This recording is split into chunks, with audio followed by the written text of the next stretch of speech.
They look like any other Indonesian teenagers, but these brave young men are residents in a heroin rehab center just outside of the Indonesian capital, Jakarta.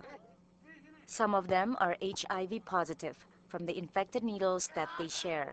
Ada barang, ada jarum. Undi, a former heroin addict, says, if we have the drugs, we have the needle, then we use it. Sometimes there are still other people's blood on it, but we use it anyway. Injecting drug addiction such as heroin is a growing problem among youth in Indonesia.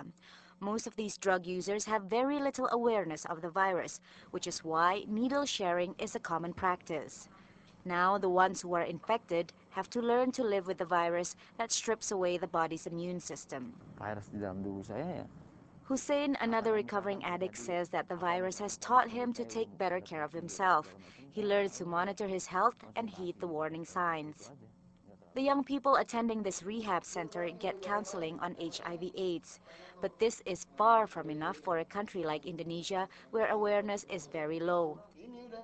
Some local experts say that up to 250,000 Indonesians are living with HIV. The latest data also shows that up to 50% of injecting drug users in Indonesia are HIV positive. Most of them are college and high school students. And since they have little knowledge of what HIV is, it's very easy for the disease to spread. If HIV has real symptoms, then there won't be many people like me. I would not have known that I had HIV if my husband and baby did not die. There are more and more Indonesian women like Tari who got the virus from their heroin-injecting husbands. That's why HIV activists say that increasing awareness among drug users is key to stopping the AIDS epidemic. In this center in central Jakarta, they give out free needles to heroin addicts. This is a difficult campaign to do in a relatively conservative country like Indonesia.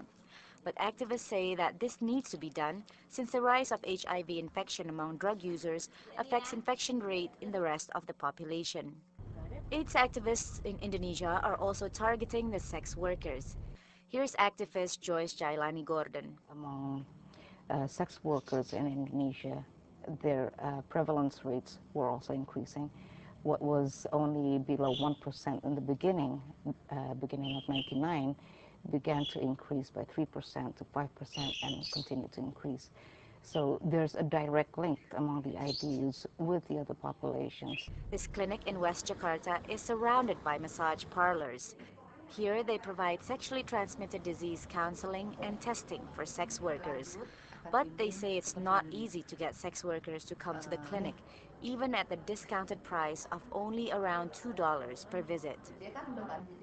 AIDS activists in Indonesia also believe that the government is not serious in handling this rising epidemic. They also worry that the Indonesian people's denial of the rampant sex and drugs existing in society will make matters worse. Yang bikin AIDS jadi ada obatnya cuma The only cure for AIDS is education, says Hussein.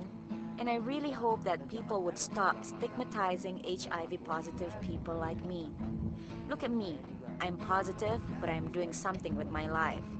So stop that negative outlook on people with AIDS. If you don't know about HIV, it's time to ask. If you want, you can even ask me. waktu saya mau kasih tahu. Patsy Widakuswara, VOA News.